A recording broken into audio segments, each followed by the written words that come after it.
ऐतिहासिक रामलीला मैदान में देश भर से पधारे हुए तमाम हमारे कांग्रेस के साथियों को मैं सादर प्रणाम करता हूं। दोस्तों, आप सबने भाषण सुने। आज लाखों के तादाद में हम इकट्ठा हुए हैं देश की सरकार को समझाने के लिए, चुनौती देने के लिए कि लगातार 11 सालों से जिस प्रकार का वातावरण आपने बनाया देश के अंदर, संवैधानिक संस्थाओं को नीतिगत तरीके से खोखला करने का काम किया है, अभी आगे चलेगा नहीं। मैं मानता हूं कि आज अखिल भारतीय कांग्रेस कमेटी ने, राहुल गांधी जी और खड़गे जी ने आप सबको यहाँ पर बुलाकर एक शुरुआत करी। ये लंबी लड़ाई रहेगी।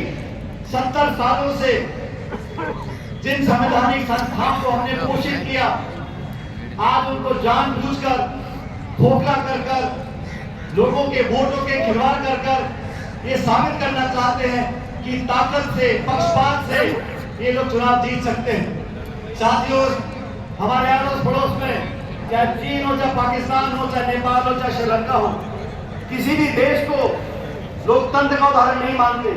भारत को लोकतंत्र का उदाहरण इसलिए मानते हैं कि हमारे यहाँ पर जो चुनाव प्रक्रिया है, जो चुनाव प्रणाली है, वो पक्षपात से ऊपर उठकर है। हमारे यहाँ पर जो निर्वाचन आयोग है, उसे नेता, दल, विचारधारा से ऊपर उठकर काम करना चाहिए। दुर्भाग्यवश राहुल गांधी जी ने इतनी बार प्रमाण दिए कि वोट पर हमला हो रहा है, वोट चोरी हो रही है, लेकिन निर्वाचन आयोग ने आज तक एक जांच भी स्थापित नहीं करी है। और हमें लगातार सड़कों पर आकर आंदोलन करना पड़ेगा। हमारे को देश को आजाद हुए 70 साल हो गए। आजादी से साथ साथ सबसे बड़ा वरदान तो संविधान ने हमको दिया है, हमारी वोट का दिया है। हर वोट की कीमत होती है। हम पहले अखबार में पढ़ते थे, निर्वाचन आयोग पहाड़ों में, रेगिस्तान में 3-3, 4-4 दिन जानवरों पर, मशीनों को लाद कर ले जाते थे ताकि कोई एक वोट बच ना जाए। और आज क्या हो रहा है? लाखों लोगों के नाम काटे जा रहे हैं। विपक्ष के लोगों के वास्ते दबाया जा रहा है। हम लोगों को कोर्ट जाना पड़ता है निर्वाचन आयोग को बनवाने के लिए। हम चाहते वोटर लिस्ट देते, वो नहीं दे रहे। एसआईआर देश में 12 राज्यों में हो रही है। सैकड़ों पीओ ने आत्महत्या कर ली है। ये बेरोज आत्महत्या क्यों कर रहे हैं? क्या दबाव इनके ऊपर है? ये सवाल जनता जानना चाहती है। अरे चुनाव में हार जीत होती रहती है। हमने बहुत चुनाव जीते, 2-4 हार भी गए, आगे फिर जीत जाएंगे। लेकिन चुनाव प्रणाली, चुनाव आयोग निष्पक्ष हो, ये जिम्मेदारी हम सब लोगों की है। और इस देश में जो सरकार काम कर रही है, ये विपक्ष के बाद दबाने के लिए ईडी को, सीबीआई को, आईटी को, सबको इस्तेमाल करना चाहती है। लेकिन हम सब, हमारी पार्टी की ताकत आज हमारे सामने खड़ी है। देश भर में कांग्रेस पार्टी के कार्यकर्ता, नौजवान, बुजुर्ग, 36 कौम के लोग, चारों धर्म के लोग मिलकर इस संविधान को अपना सब कुछ मानकर आगे वाले रास्ते में संघर्ष करने के लिए तैयार हैं। राहुल गांधी जी ने नेता प्रतिपक्ष होते हुए पूरे सदन के अंदर इन बातों को रखा। सरकार के पास कोई जवाब नहीं।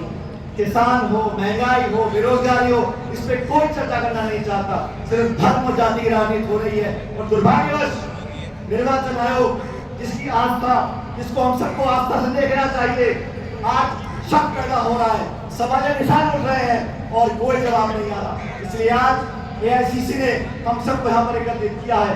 ये लाखों करोड़ हस्ताक्षर सामने पड़े हैं। पूरा देश और दुनिया देख रही है कि कांग्रेस का कार्यकर्ता आने वाले समय में इस मुद्दे को कैसे सड़कों पर ले जाता है। हमने हस्ताक्षर करे हैं, सभाएं करी है पूरे देश में, और ये लंबी लड़ाई रहेगी। ये घमंड और अहंकार से राज करना चाहते हैं। हम अहिंसा से, प्यार से, मोहब्बत से सबको साथ जोड़कर आगे बढ़ना चाहते हैं। लेकिन चुनाव आयोग को समझना होगा, जवाब देना होगा। और जनता 140 करोड़ लोग न्याय मांगते हैं, अपने वोट का अधिकार मांगते हैं। हम वोट कटने नहीं देंगे, धांधली होने नहीं देंगे। और आप हमारी ताकत हो, राहुल गांधी जी की ताकत बनकर आगे बढ़ते रहो। और आने वाले समय में हम लोगों को जनता सेवा का मौका देगी और हम जनता की सेवा करते रहेंगे। आप सब लोग लाखों की तादाद में यहाँ पर आए, मैं आप सबका अपने बहुत बहुत अभिनंदन करता हूँ। राम राम।